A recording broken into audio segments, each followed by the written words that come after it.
Adiala jail से जाते हुए गोरखपुर नाके पर पुलिस और तहरीक इंसाफ के रहनुमाओं के दरमियान धक्कम-पेल हुई है। चीफ व्हिप तहरीक इंसाफ आमिर डोगर ने इल्जाम आयद किया है कि पुलिस ने उन पर तशद्दुद किया और उनके कपड़े फाड़ दिए, जबकि अडयाला जेल में बानी पीटीआई की 2 बहनों की उनसे मुलाकात हो गई है।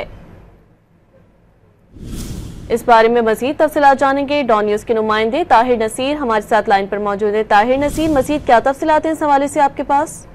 जी बिल्कुल, देखिए आज बानी पीटीआई से मुलाकात का दिन था और पीटीआई कारकुनों की गोरखपुर नाके से अडयाला जाने की कोशिश हुई है। इस दौरान पुलिस के साथ धक्कम पेल हुई है। पुलिस ने कारकुनों को रोक लिया, जबकि सदर पीटीआई और साबिक वज़ीर-ए-आज़म आज़ाद कश्मीर सरदार अब्दुल क्यूम नियाजी को भी अडयाला जेल जाने से रोक दिया गया। अब्दुल क्यूम नियाजी को दहकल नाके पर पुलिस ने रोका है, जबकि पुलिस और पीटीआई कारकुनान के मबैन झगड़ा भी हुआ है। साहबजादा हामिद रजा को कारकुनान के हमरा जेल की तरफ उन्होंने मार्च करने की कोशिश की। इस दौरान पुलिस और पीटीआई आपस में गुत्थम गुत्ता हो गए। ताहम बाद बानी पीटीआई की 2 बहनों को मुलाकात की इजाजत मिल गई थी।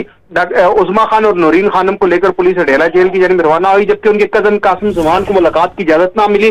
दोनों बहनों की मुलाकात के बाद वो अडयाला जेल से वापस रवाना हो चुके हैं, जबकि पुलिस ने पीटीआई के चीफ व्हिप आमिर डोगर पर भी मुमकिन तशद्दुद किया है। आमिर डोगर ने इल्जाम आयद किया है कि पुलिस ने उनको डंडे मारे और उनके कपड़े फाड़ दिए हैं। जी ताहिर, तमाम तर सूरत हाल से आपने हमें आगाह किया, शुक्रिया।